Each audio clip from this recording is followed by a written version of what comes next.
Time is invaluable. Time can never be returned, and yet it is the most abused thing in our lives. I say this as I currently spend most of my days, especially in quarantine, wasting all this time on mindless activities, whether it be watching YouTube, Netflix, or napping.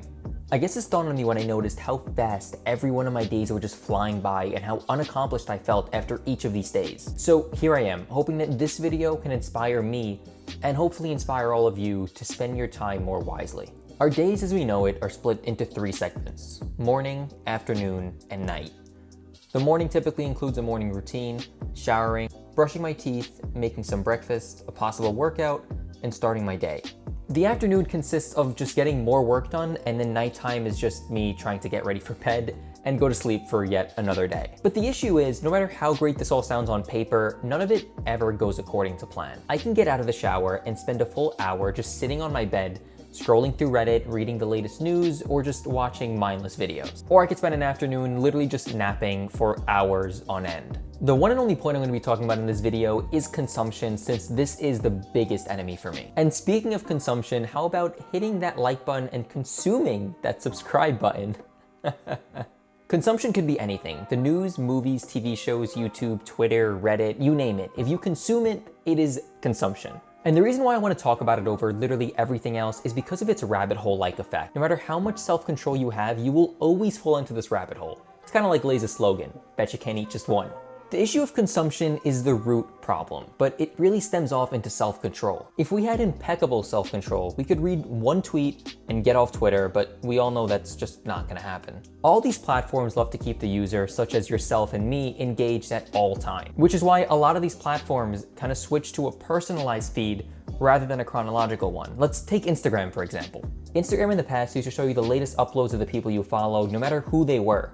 But years ago, they completely transitioned into a personalized feed, getting rid of the whole chronological aspect of things. And I hate to say this, but they probably know you better than you know yourself. Especially that they're owned by Facebook, who, if you don't know, have so many privacy complaints at this point that it's not even funny. There were videos actually surfacing of Facebook listening to your microphone at all times and showing proof, and it's kind of crazy. And with the introduction of personalized feeds, it's no wonder people fall into this rabbit hole, because you're seeing everything that you want to see. Now, the biggest culprit for me is YouTube and their personalized homepage, and I swear I can go on this app just to watch one video and end up watching like 10 and spending over an hour on there and not even bat an eye. Now that sounds great and all, but what can we do to stop it? How do we get all that time back? The first solution is a feature on phones known as time limits. This is a feature that you can set to limit the amount of time allowed on a certain application. So if I actually had self-control, I would set YouTube to be a limit of an hour and actually stick to it. Because, I mean, as you could see, I already have a limit set, but I just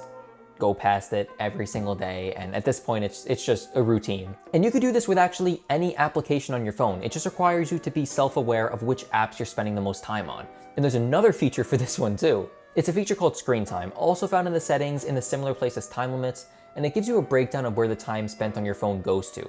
And this should give you a better idea of what apps to limit to get the most effect.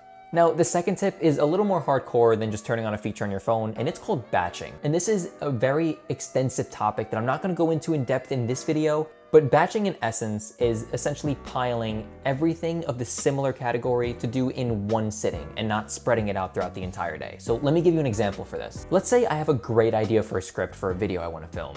I can either just jot it in my notes and then do it at a different time, or I could drop everything I'm doing and just script it on the spot. Now there's positives in both areas, but if you were to jot it in your notes and you start compiling a list of different ideas that you have, you can bang them all out in one shot instead of spending many different parts of your day doing the same activity over and over. So if I were to have a lot of ideas at the end of the day instead of just one, I could spend 4 hours all at once scripting every video instead of spending an hour just split up 4 different times throughout the day. And this can also be spread to consumption as well, not just work. You can set aside a time to de-stress and just sit there and do absolutely nothing from, let's say, 6 to 8 o'clock at night. You knowing that from 6 to 8 you can consume as much content as you want should allow you to get that extra push when it's the morning or when it's the afternoon and you know you have other things to do, to not waste your time on it now. Let me know if this video is beneficial, and let me know if you have any extra tips in the comments, because I'd love to hear from you. Thank you for watching, and I'll see you guys in the next video. Peace out.